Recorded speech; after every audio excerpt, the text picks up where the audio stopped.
Hello friends, welcome to our channel. അപ്പം നിങ്ങൾ തമ്മിലും കണ്ടൊക്കെ കണ്ട പോലെ തന്നെ നമ്മളിന്ന് പറയാൻ പോകുന്നത് മ്യൂച്വൽ ഫണ്ട് ആണോ അതുപോലെ തന്നെ സ്റ്റോക്സ് ആണോ ബെസ്റ്റ് ടു ഇൻവെസ്റ്റ് എന്നാണ്. എന്ന് വെച്ചാൽ കുറേ പേർക്കുള്ള ഒരു സംശയമായിരിക്കും, മ്യൂച്വൽ ഫണ്ടിൽ ഇടണോ അതോ സ്റ്റോക്സിൽ ഇടണോ. നിങ്ങൾക്ക് അറിയാവുന്ന നിങ്ങൾ കുറേ പേര് കേട്ടിട്ടുണ്ടായിരിക്കും, സ്റ്റോക്സിൽ ഇട്ട് കഴിഞ്ഞാൽ നിങ്ങൾക്ക് എന്താ പറയുക എക്സ്പെക്ട് ചെയ്യാൻ പറ്റാത്ത റിട്ടേൺ വരെ കിട്ടാനുള്ള ചാൻസ് ഭയങ്കര കൂടുതലാണ്. മ്യൂച്വൽ ഫണ്ട് ആകുമ്പോൾ നിങ്ങൾക്ക് അറിയാം 12 to 16% നിങ്ങൾക്ക് മാക്സിമം കിട്ടുക. പിന്നെ സ്മോൾ ക്യാപ്സ് ഫണ്ടൊക്കെ ആണെങ്കിൽ മാത്രം നിങ്ങൾക്ക് ചിലപ്പോൾ 20% കിട്ടും. അങ്ങനെയൊക്കെ നിങ്ങൾ കുറേ കേട്ടിട്ടുണ്ടായിരിക്കും. അപ്പോൾ ഇത് ആക്ച്വലി ഒരു റെക്കമെൻഡേഷനോ അല്ലെങ്കിൽ എന്താ പറയുക ഇൻവെസ്റ്റ്മെൻറ്റ് റെക്കമെൻഡേഷനോ സംഭവം ഒന്നല്ല. It is not an investment recommendation. അതുപോലെ തന്നെ ഇത് ആക്ച്വലി എൻ്റെ ഒരു പേഴ്സണൽ ഒപ്പീനിയനാണ് നമ്മൾ പറയുന്നത്. അതുപോലെ തന്നെ ഞാൻ ഫോളോ ചെയ്യുന്ന ഒരു ഇൻവെസ്റ്റ്മെൻറ്റ് പാറ്റേൺ ആണ് നമ്മളിന്ന് പറയാൻ പോകുന്നത് കേട്ടോ. അപ്പോൾ ഇതിൻ്റെ ജസ്റ്റ് ക്വിക്കായിട്ടുള്ള സ്റ്റോക്സിൽ ഇൻവെസ്റ്റ് ചെയ്ത് കഴിഞ്ഞാൽ അല്ലെങ്കിൽ മ്യൂച്വൽ ഫണ്ടിൽ ഇൻവെസ്റ്റ് ചെയ്ത് കഴിഞ്ഞാൽ നമുക്ക് ബെറ്റർ അല്ലെങ്കിൽ അഡ്വാൻറ്റേജസ് എന്താണ് അല്ലെങ്കിൽ ഡിസഡ്വാൻറ്റേജസ് എന്താണ് അതൊക്കെയാണ് നമ്മളൊന്ന് പറയാൻ പോകുന്നത്. അപ്പോൾ നിങ്ങൾക്ക് ക്വിക്കായിട്ടൊരു അതിൻ്റെ ഐഡിയ കാര്യങ്ങളൊക്കെ കിട്ടും. നമ്മൾ ആക്ച്വലി അതിൻ്റെ പോയിന്റ്സും കാര്യങ്ങളൊക്കെ നോട്ട് ചെയ്ത് വെച്ചിട്ടുണ്ടെന്ന് വെച്ചാൽ വലിയ ഡിഫറൻസ് എന്ന് പറയാമല്ലോ, ഭയങ്കര കുറച്ച് പോയിന്റ്സുകളും ഈസി ആയിട്ട് മനസ്സിലാവുന്ന പോയിന്റ്സുകൾ മാത്രമല്ല കേട്ടോ. അപ്പോൾ എന്തായാലും നമുക്ക് വീഡിയോയിലേക്ക് കിടക്കാം. അപ്പോൾ അതിന് മുമ്പ് നമ്മുടെ ചാനൽ ആദ്യമായിട്ട് കാണാറാണെങ്കിൽ എൻ്റെ പേര് അജയ്, ഞാനൊരു ഫൈനാൻഷ്യൽ അനലിസ്റ്റ് ആണ്. നമ്മുടെ ടെക്കിലും ഫിനാൻഷ്യൽ എക്സ്പീരിയൻസ് ആണ്, ക്വാളിഫൈഡ് ആണ്. നമ്മുടെ ഇൻസ്റ്റാഗ്രാം പേജ് ഫോളോ ചെയ്യാൻ നിങ്ങൾക്ക് അതിലും വേണമെങ്കിൽ മെസ്സേജ് ചെയ്യാം. പേജ് ഫോളോ ചെയ്യാൻ മതി. ഡിസ്ക്രിപ്ഷനിൽ ലിങ്കുകളൊക്കെ കൊടുത്തിട്ടുണ്ട്, ടെലിഗ്രാം ചാനലിൽ ലിങ്ക് കൊടുത്തിട്ടുണ്ട് കേട്ടോ. അപ്പോൾ എന്തായാലും നമുക്ക് വീഡിയോയിലേക്ക് കിടക്കാം. അപ്പോൾ ഇതിൽ ആദ്യത്തെ സംഭവം എന്ന് പറയുന്നത് നമ്മുടെ ഇൻവെസ്റ്റ്മെൻറ്റ് ടൈപ്പിനെ കുറിച്ചാണ്. അപ്പോൾ രണ്ടെണ്ണത്തിലും മ്യൂച്വൽ ഫണ്ട് ആയിക്കോട്ടെ സ്റ്റോക്ക് ആയിക്കോട്ടെ എന്ത് ഇൻവെസ്റ്റ്മെൻറ്റ് ടൈപ്പ് എന്നാണ് നമ്മളത് നോക്കാൻ പോകുന്നത്. അപ്പോൾ മ്യൂച്വൽ ഫണ്ട് ആണെങ്കിൽ നമുക്കിതൊരു പൂൾഡ്, അതായത് മൾട്ടിപ്പിൾ സ്റ്റോക്കുകൾ ഉണ്ടായിരിക്കും മ്യൂച്വൽ ഫണ്ടിൽ. അതാണ് ചിലപ്പോൾ എന്ന് വെച്ചാൽ ഇപ്പോൾ ഒരു കമ്പനി മാത്രമല്ല, കുറേ കമ്പനീസുകളുടെ സ്റ്റോക്സ് ഇൻക്ലൂഡ് ആയിട്ടുള്ള സംഭവമായിരിക്കും മ്യൂച്വൽ ഫണ്ട്. അപ്പോൾ പൂൾഡ് ഇൻവെസ്റ്റ്മെൻ്റ് ആണ്, മാനേജ് ബൈ പ്രൊഫഷണൽസ്. അപ്പോൾ അത് മാനേജ് ചെയ്യുന്നത് ഒരു പ്രൊഫഷണൽ ആയിരിക്കും. സ്റ്റോക്സ് ആകുമ്പോൾ ഡയറക്റ്റ് ഇൻവെസ്റ്റ്മെൻ്റ് ആണ് ഇൻ ഇൻഡിവിജ്വൽ കമ്പനീസ്, അതായത് ഒരു കമ്പനി മാത്രമേ ഉണ്ടാവുള്ളൂ ഒരു സ്റ്റോക്കിൽ. അപ്പോൾ നിങ്ങൾക്ക് ഐഡിയ സംഭവം മനസ്സിലായി വിചാരിക്കുന്നു. അടുത്തെന്ന് പറയുന്നത് മാനേജ്മെൻ്റ് ആണ്. അതായത് ഇതിനെ ആരാണ് മാനേജ് ചെയ്യുന്നത്? മ്യൂച്വൽ ഫണ്ട് നിങ്ങൾക്ക് അറിയും ആക്റ്റീവ്ലി മാനേജ് ചെയ്യുന്നത് ഫണ്ട് മാനേജേഴ്സും കാര്യങ്ങളൊക്കെ ആയിരിക്കും. അതുപോലെ സ്റ്റോക്ക് ആകുമ്പോൾ നമ്മൾ ഡയറക്റ്റ്ലി മാനേജ് ചെയ്യുന്നതാണ്. അപ്പോൾ അതാണ് ഡിഫറൻസ് വരുന്നത്. പിന്നെ ഡൈവേഴ്സിഫിക്കേഷൻ ആണ്. ഡൈവേഴ്സിഫിക്കേഷൻ ആകുമ്പോൾ നമുക്ക് മ്യൂച്വൽ ഫണ്ടിലാണ് നമുക്ക് ഡൈവേഴ്സിഫിക്കേഷൻ്റെ ചാൻസസ് ഹൈ. അതായത് ഞാൻ നേരത്തെ പറഞ്ഞ പോലെ തന്നെ മൾട്ടിപ്പിൾ സ്റ്റോക്കുകളും കാര്യങ്ങളൊക്കെ ഉണ്ടായിരിക്കും. അതിൽ മൾട്ടിപ്പിൾ കമ്പനീസുകൾ ഉണ്ടായിരിക്കും, സെക്ടറുകൾ ഉണ്ടായിരിക്കും. അപ്പോൾ അതുകൊണ്ട് തന്നെ അത് ഡൈവേഴ്സിഫിക്കേഷൻ നമുക്കതിൽ കൂടുതലായിരിക്കും. നമ്മുടെ സ്റ്റോക്സിൽ നിങ്ങൾ മൾട്ടിപ്പിൾ സ്റ്റോക്സ് വാങ്ങിക്കേണ്ടി വരും, അതായത് നമുക്ക് നമ്മുടെ ആ പോർട്ട്ഫോളിയോ ഡൈവേഴ്സിഫൈ ചെയ്യാൻ പറ്റുള്ളൂ കേട്ടോ.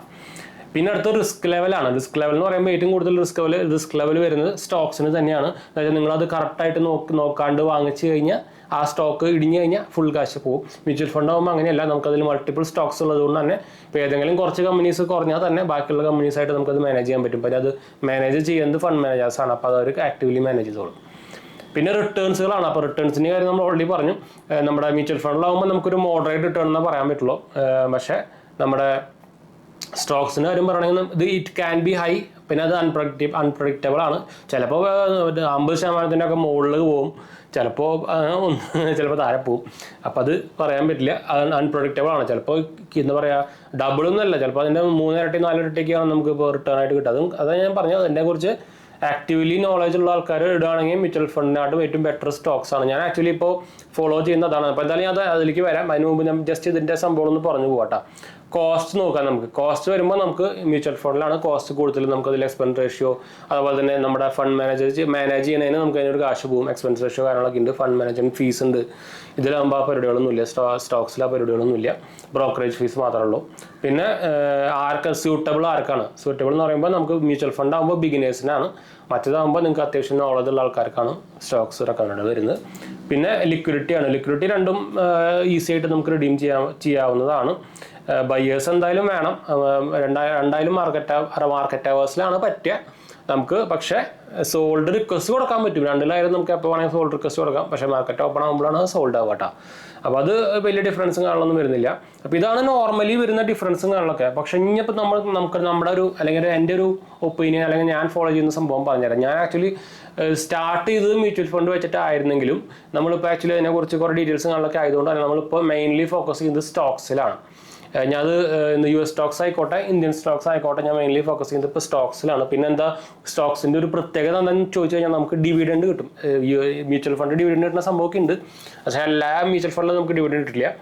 പക്ഷേ നമുക്ക് സ്റ്റോക്സിൽ നമുക്കിപ്പോൾ നമ്മൾ അത്യാവശ്യം നല്ല എന്താ പറയുക എമൗണ്ട് ഓഫ് സ്റ്റോക്സും കാര്യങ്ങളൊക്കെ ആയി കഴിഞ്ഞാൽ നമുക്കത് വേണമെങ്കിൽ നമുക്കൊരു പാസീവ് ഇൻകം ആയിട്ട് ഉപയോഗിക്കാൻ പറ്റും ഡിവിഡൻഡ് ഇൻകത്തിനെ. എന്നുവെച്ചാൽ ഭയങ്കരമായിട്ട് അത്രയും നമ്പർ ഓഫ് സ്റ്റോക്സ് വേണ്ട, എന്നാലേ കാര്യമുള്ളൂ. അല്ലെങ്കിൽ ചെറിയ എമൗണ്ടൊക്കെ കിട്ടുള്ളൂ.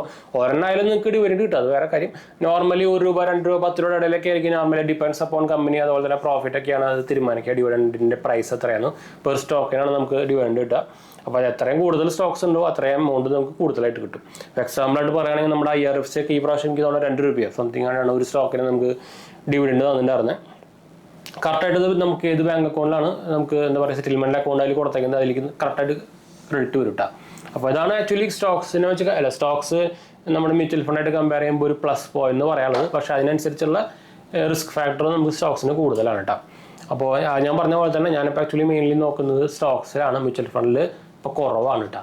അത് ഞാൻ പറഞ്ഞ പോലെ തന്നെ ഇത് നമ്മുടെ ഒരു പേഴ്സണൽ ഭയങ്കര ബ്രൈറ്റ്നസ് കൂടിയല്ലോ. ഇത് നമ്മുടെ ഒരു പേഴ്സണൽ ഒപ്പീനിയൻ ആണ്, റെക്കമെൻഡേഷൻ ഒന്നും അല്ല കേട്ടോ.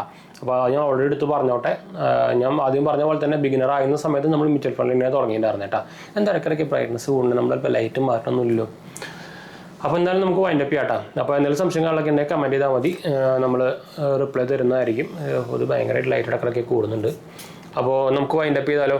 അപ്പോൾ അടുത്ത വീഡിയോ കാണാം. അതനുസരിച്ച് നമ്മൾ ആക്ച്വലി ലൈറ്റ് ഡയറക്റ്റ് ഒന്നും അല്ല വെച്ചേക്കുന്നത്, പക്ഷേ ഇടയ്ക്കിടയ്ക്ക് എനിക്കിപ്പോൾ ഇതിൻ്റെ ലെൻസിൻ്റെ പ്രോബ്ലം ആണോ എന്താണാവോ. ഇത് നമ്മൾ കിറ്റ് ലെൻസാണ് ഉപയോഗിക്കുന്നത്, അതുകൊണ്ടായിരിക്കാം, പറയാൻ പറ്റില്ല. അപ്പോൾ എന്തായാലും നമുക്ക് വൈൻഡ് അപ്പ് ചെയ്യാം. അടുത്ത കാണാം.